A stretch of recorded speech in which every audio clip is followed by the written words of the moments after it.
قومی ترانہ اور اپنے والدین یا اساتذہ کے ادب کے لیے کھڑا ہونا جی جائز ہے. یہ جو لوگ ناجائز کہہ رہے ہیں وہ ان لوگوں کے اپنے ایک جذباتی دنیا ہے, ان کو مبارک ہو. جو ناجائز ہونے والی بات ہے وہ کوئی نہیں ہے.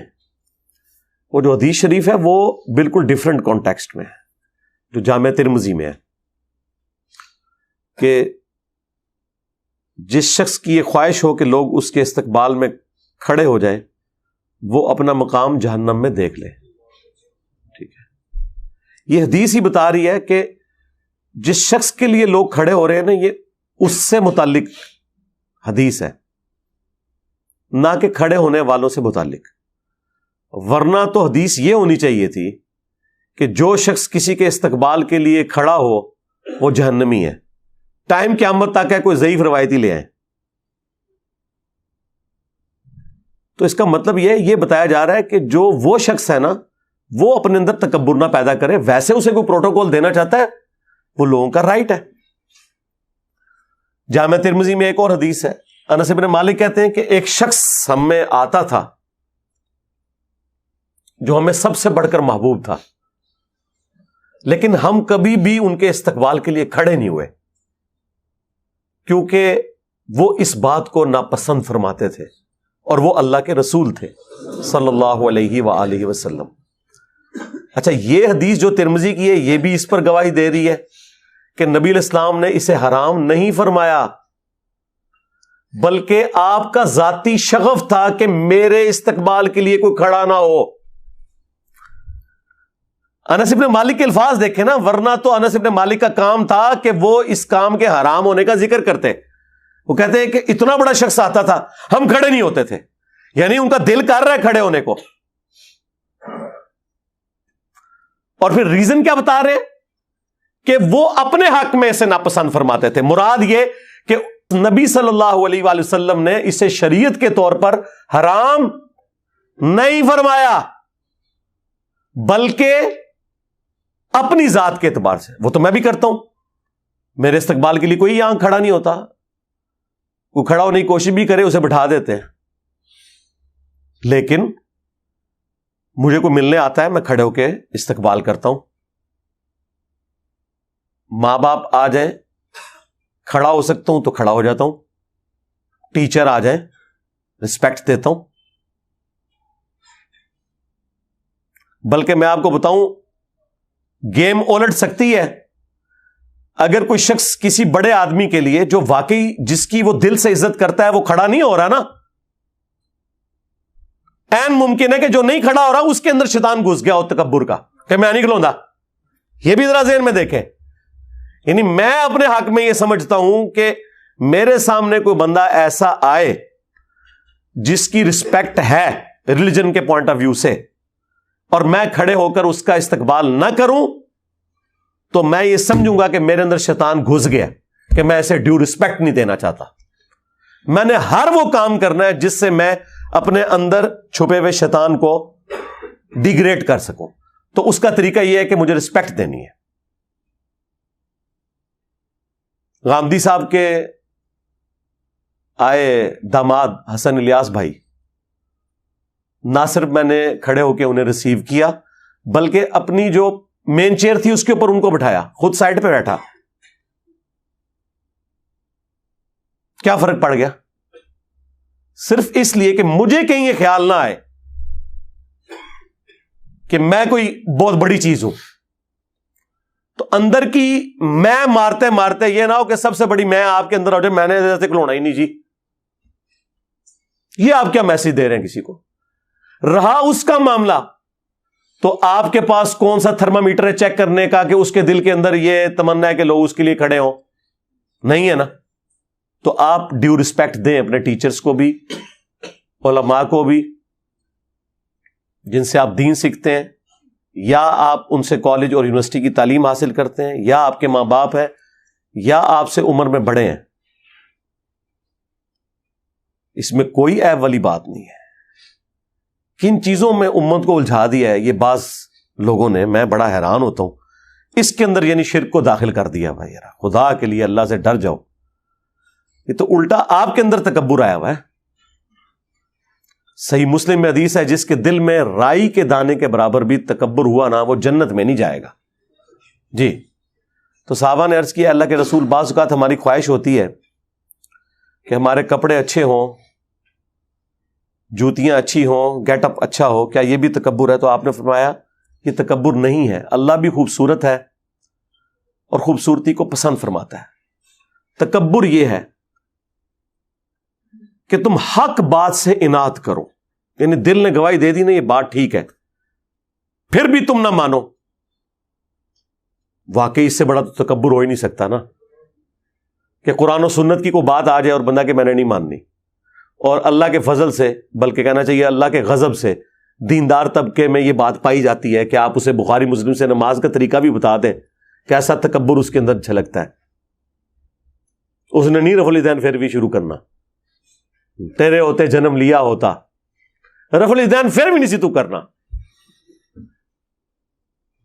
اسے دکھا دیں ایاک نعبد و ایاک نستعین, اس نے پھر بھی بابوں کو ہی پکارنا ہے. یہ تکبر.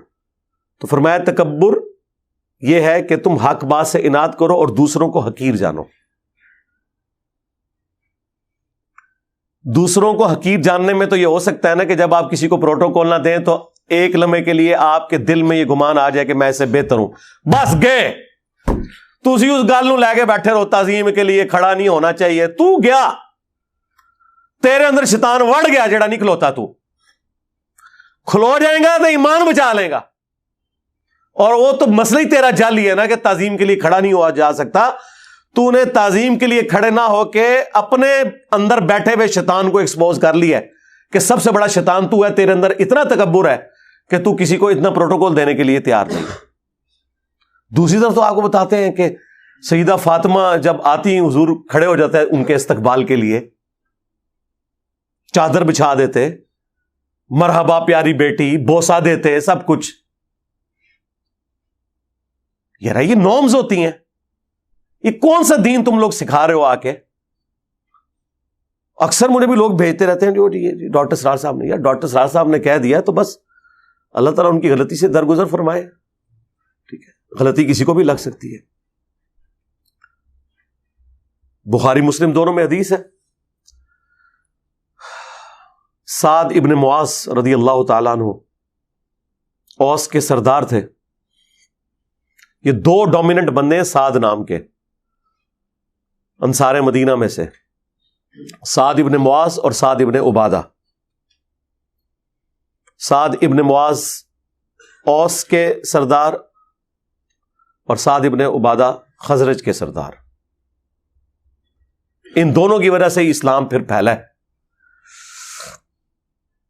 تو سعد ابن معاذ کو غزوہ خندق کے موقع پر ایک تیر لگا ان کے گھٹنے میں,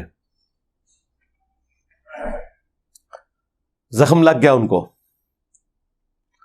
پھر انہوں نے دعا بھی کی تھی کہ اے اللہ اگر مشرکین عرب سے کوئی جنگ اب باقی نہیں ہے نا نبی علیہ السلام کی, اور عرب کی سرزمین میں آپ کا غلبہ ہو چکا, تو اسی زخم سے مجھے شہادت کی موت دے دینا. اور وہ ان کا زخم پھر دوبارہ سے کھل گیا اور وہ شہید ہو گئے اس میں.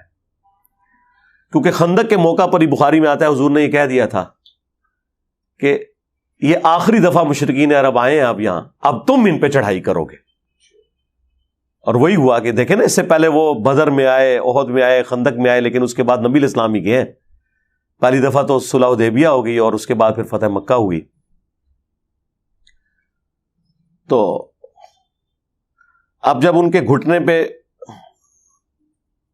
تیر لگا ہوا تھا, بنو قریظہ کا فیصلہ کر کے وہ جب واپس آئے, وہ اپنے گدھے پہ سوار تھے, تو نبی علیہ السلام نے ان کے قبیلے کے لوگوں سے فرمایا قوموا الی سیدکم, اپنے سردار کی طرف کھڑے ہو جاؤ. تو وہ کہتے ہیں کہ جی اس سے مراد کو استقبال کے لیے کھڑا ہونا نہیں تھا, وہ اس لیے تھا کہ تاکہ انہیں زخمی حالت میں گدھے سے نیچے اتارا جاتا, ورنہ نبی علیہ السلام کہتے قوموا لسیدکم, اپنے سردار کے لیے کھڑے ہو جاؤ. یہ تو تھا اپنے سردار کی طرف کھڑے ہو جاؤ. یہ نبی علیہ السلام کیٹاگوریکل سٹیٹمنٹ دے رہے ہیں اگر ان کو اتارنا ہوتا تو حضور 2 بندوں کی ڈیوٹی لگاتے, پورے قبیلے کو کہتے. ایک بندے کو گدھے سے اتارنے کے لیے پورے قبیلے کو کہا جا رہا ہے کہ اپنے سردار کی طرف کھڑے ہو جاؤ. ایک پروٹوکول کے لیے اتارنا بھی مقصود تھا, لیکن ایک پروٹوکول دینا بھی رہا. خود نبی علیہ السلام, میں نے آپ کو پہلے بتایا, آپ کی اپنی ذاتی پسند ناپسند اپنی جگہ, لیکن نبی علیہ السلام نے کبھی اس طرح کے معاملات امت کے اوپر امپوز نہیں کیے جو آپ کی ذاتی شخصیت سے متعلق ہوتے تھے. یہ 2 الگ چیزیں. تو یہ حدیث واضح ثبوت ہے. پھر قرآن میں بھی آیا کہ اپنے کندھے عاجزی کے ساتھ جھکا کے رکھو اپنے ماں باپ کے سامنے, یعنی اکڑ کے نہیں رہنا. حد رکوع اگر نہ جھکا جائے تو آپ اپنا سر بھی یوں جھکا سکتے ہیں, ٹو باؤ ڈاؤن کسی کے سامنے رسپیکٹ کے طور پر. ایک آپ کے والد یا والدہ آئی ہیں, انہوں نے آپ کے سر پہ ہاتھ پھیرنا ہے, تو آپ یوں ایسے ہو سکتے ہیں, جھک سکتے ہیں ان کے سامنے. اس میں کیا مسئلہ ہے؟ ہاتھ بھی چوم سکتے ہیں, لیکن اس میں آپ نے حد رکوع پھر بھی نہیں جھکنا. ہاتھ آپ اٹھائیں اور چومیں, اتنا جھک لیں کہ آپ کے ہاتھ گھٹنوں تک نہ جائیں, یعنی حد رکوع نہ ہو. میں نے غامدی صاحب کے ہاتھ چومے تھے, وہ لوگوں نے بڑی نیچے, علماء نے بھی اعتراض کرنے شروع کر دیے, دیکھو جی ہمارے علماء کی تو رسپیکٹ نہیں کرتا, اور ادھر دیکھو یہ کر رہا ہے. یہ رہا آپ کے بھی علماء کے اس وقت بھی چومتے رہے, اب بھی چومتے ہیں اللہ کے فضل سے. اگر چومنے سے آپ لوگ خوش ہوتے ہیں نا, میرے وہ استاد جنہوں نے مجھے بچپن میں قرآن پڑھایا ہوا نا, ابھی بھی کٹر بریلوی مجھ سے نفرت کرتے ہیں, وہ ابھی بھی آتے ہیں, میں ان کے ہاتھ چومتا ہوں اسی طریقے سے. مجھے کیا فرق پڑتا ہے یار, رسپیکٹ اپنی جگہ آپ نے دینی ہے, ٹھیک ہے. جس سے آپ نے کچھ بھی علم حاصل کیا آپ نے اسے ڈیو رسپیکٹ دینی ہے. صحابہ کرام نبی علیہ السلام کے مبارک ہاتھوں کو چومتے تھے, بلکہ وہ ترمذی میں اور ابو داؤد میں تو حدیث ہے, وہ چند یہودی آئے تھے, انہوں نے تو نبی علیہ السلام کے پاؤں مبارک بھی چومے تھے. لیکن یہ پاؤں والا پروٹوکول صرف نبی علیہ السلام کا ہے. ہاں, یہ ذہن میں رکھیے گا, ہم پاؤں چومنے کے کسی کے حق میں بھی قائل نہیں ہے سوائے رسول اللہ صلی اللہ علیہ وآلہ وسلم کے. البتہ ہاتھ چومنا, وہ آپ کسی بھی رسپیکٹیبل پرسنالٹی کے ہاتھ چومیں بغیر رکوع تک جھکے ہوئے, ہاتھوں کو بلند کریں اور چومیں. اس کے ثبوت میں وہ حدیث موجود ہے الادب المفرد کے اندر. امام بخاری نے الگ سے آداب کے اوپر ایک کتاب لکھی ہے الادب المفرد. اس میں وہ لے کے آئیں کہ سلمہ ابن اکوا رضی اللہ تعالیٰ عنہ, جو درجنوں میل تک پیدل دوڑ سکتے تھے, اور نبی علیہ السلام نے کہا تھا کہ ہمارے پیادوں میں سلمہ بن اکوا سے بہتر شخص کوئی نہیں ہے. جس طرح وہ آج کل آپ وہ ریڈ انڈینز کو یا افریقنز کو دیکھتے ہیں نا, تھکتے ہی نہیں ہیں. صحابہ کرام میں سلمہ ابن اکوا تھے, یہ اکیلے بھاگ کے گئے تھے اور نبی علیہ السلام کے اونٹ چھڑوا کے لے آئے تھے. بخاری میں آتا ہے وہ جو چند قبیلے کے لوگوں نے حضور کے وہ اونٹ ہانک کے لے گئے تھے. تو ان کو 2 تابعین ملنے کے لیے آئے. بس گفتگو شروع ہوئی تو سلمہ ابن اکوا نے کہا کہ یہ میرے ہاتھ ہیں جن سے میں نے حضور کے ہاتھوں پر بیعت کی ہوئی ہے. بس یہ بات کرنی تھی نا, وہ تابعین ایک دم کھڑے ہوئے اور انہوں نے ان کے ہاتھوں کو پکڑ کے بوسہ دیا. یہ حدیث الادب المفرد کے اندر موجود ہے. اور اس سے یہ بھی ثابت ہوا کہ سلمہ ابن اکوا نے اپنے دونوں ہاتھوں کا ذکر کیا کہ حضور کے ساتھ انہوں نے اس سے مصافحہ اور بیعت کی, اور دوسرا تابعین نے حضور کی نسبت کی وجہ سے اس صحابی کے ہاتھوں کو چوما کہ یہ وہ ہاتھ ہیں جنہوں نے ہمارے نبی کے ہاتھوں میں ہاتھ دیا ہوا ہے. ویسے تو امام بخاری صحیح بخاری میں بھی لے کے آئے ہیں کہ ابن مسعود کہتے ہیں کہ نبی علیہ السلام نے اپنے دونوں مبارک ہاتھوں میں میرا ہاتھ لے کے مجھے تشہد تعلیم فرمایا تھا, التحیات للہ والصلوات والطیبات. اس پہ امام بخاری نے باب باندھا ہے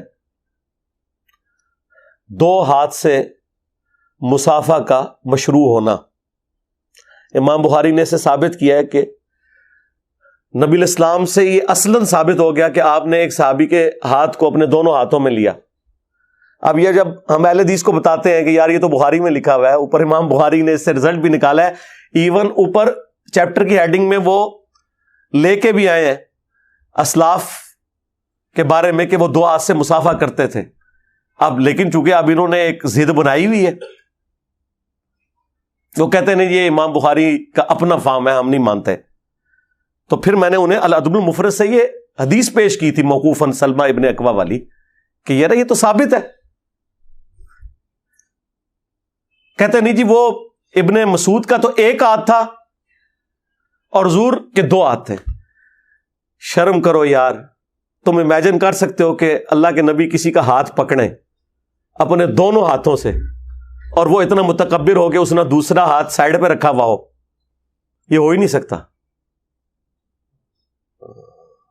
میرا ہاتھ کوئی 2 ہاتھوں سے پکڑ لینا. اب یہ تصویر کھنچواتے وقت میں ایک ہاتھ کندھے پہ رکھتا ہوں دائیں ہاتھ سے، میں تو کوئی اگر وہ دونوں ہاتھ پکڑے تو میں اس سے ایک ہاتھ چھڑواتا ہوں. میں کہتا ہوں نہیں یار میرے چونکہ اب 1 ہاتھ ہے تو یہ ایک پروٹوکول لگتا ہے کہ تم 1 ہاتھ سے ہی کرو، ورنہ تم میرے ہاتھ کو دونوں ہاتھوں سے پکڑو تو یہ میرے اندر تکبر ہے کہ میں دوسرا ہاتھ استعمال نہ کروں. تو میں پھر وہ دوسرا ہاتھ ہٹوا دیتا ہوں. ہاں جب کبھی آمنے سامنے ملاقات ہو میں 2 ہاتھ سے ہی سلام لیتا ہوں آخری درجے تک. یہ بھی تو تکبر ہے کہ ایک بندہ آپ سے 2 ہاتھ سے سلام لے رہا ہے اور آپ اس کے آگے 1 ہاتھ کر رہے ہیں. یا نہیں آپ کو تکبر نظر آتا؟ اصل چیز یہ ہے کہ تکبر کس چیز میں ہے. اگر کسی چیز میں اصلاً تکبر ہے نا، اس سے آپ نے بچنا ہے. ہو سکتا ہے آپ تعظیم میں نہ کھڑے ہوں، اس میں آپ کے اندر تکبر گھسا ہو. اگلے کو تو بچا رہے ہیں، خود اپنا بیڑا غرق کر رہے ہیں. ٹھیک ہے، آپ اپنی فکر کریں، اگلے کو چھوڑیں. اگلے نے اپنا فیصلہ خود کرنا ہے، وہ آپ نے نہیں کسی کا فیصلہ کرنا. یہ ذہن میں رکھیے گا. میں علماء کو کہتا ہوں زرق برق لباس نہ پہنے، لیکن میں نے اسپیسیفکلی کبھی کسی عالم دین کا نام لے کے یہ نہیں کہا کہ یہ ابو داؤد کی حدیث ہے جس نے دنیا میں شہرت کا لباس پہنا اللہ تعالیٰ قیامت کے دن اسے ذلت کا لباس پہنائے گا. ہم یہ جنرل تو بات کریں گے لیکن اسپیسیفکلی کسی کے اوپر فٹ کیسے کر دیں؟ ترغیب ہی دلا سکتے ہیں کہ ترمذی میں حدیث ہے جس نے دنیا میں استطاعت کے باوجود اچھا لباس ترک کر دیا اور سادہ لباس پہنا، اللہ تعالیٰ پبلکلی قیامت کے دن اسے جنتی حلہ پہنائے گا کہ اس نے میری وجہ سے دنیا میں سادگی اختیار کی تھی. تو ہم یہ ترغیب تو دلا سکتے ہیں، لیکن ہم لوگوں کو یہ تو نہیں کہہ سکتے کہ اگر کسی نے مہنگا لباس پہنا تو وہ اتار دے یا وہ تکبر کر رہا ہے. معاذ اللہ، ہم کیوں ایسے کسی کے بارے میں بدگمانی کریں؟ ترغیب دلائیں گے، اس کا اور اللہ کا معاملہ ہے. ہمارا کام صرف قرآن و سنت کی روشنی میں سچ بات، حق بات پہنچانا ہے. مانتا ہے مانے، نہیں مانتا نہ مانے. تو یہ بات شروع ہوئی تھی وہ تعظیم کے لیے کھڑے ہونے، تو 2-4 باتیں جو میرے دماغ میں ہی میں نے کر دی تاکہ یہ فتنہ بھی دب جائے. خام خواہ ان چھوٹی چھوٹی چیزوں کو اس حوالے سے مصیبت بنایا ہوا ہے. یہ آپ نے اپلائی کرنا ہے نا، اپنے اوپر کریں، کسی کے اوپر نہ اپلائی کروائیں. یعنی آپ اپنے لیے نہ کسی کو کھڑے ہونے دیں، لیکن کسی کو یہ کیوں کہتے ہیں کہ آپ فلاں فلاں کے لیے نہ کھڑے ہو؟ یہ کون سا دین ہے یار؟ اپنی طرف سے آپ نے اپنی خواہشات کو دین کا نام دیا ہوا ہے. یہ کام چھوڑ دیں. اور جو احادیث آپ پیش کرتے ہیں وہ بالکل ان کا کوئی لینا دینا نہیں ان معاملات کے ساتھ. وہ میں نے ساری احادیث خود ایکسپلین کر دی ہیں اور بارہا کر چکا ہوں، اور الحمدللہ میں اپنے اوپر عامل ہوں کہ میں اپنے استقبال کے لیے کسی کو کھڑا نہیں ہونے دیتا. الحمدللہ. صلوا علی محمد وآل محمد. اللہم صلی علی محمد وعلی آل محمد واصحاب محمد وازواج محمد اجمعین الی یوم الدین.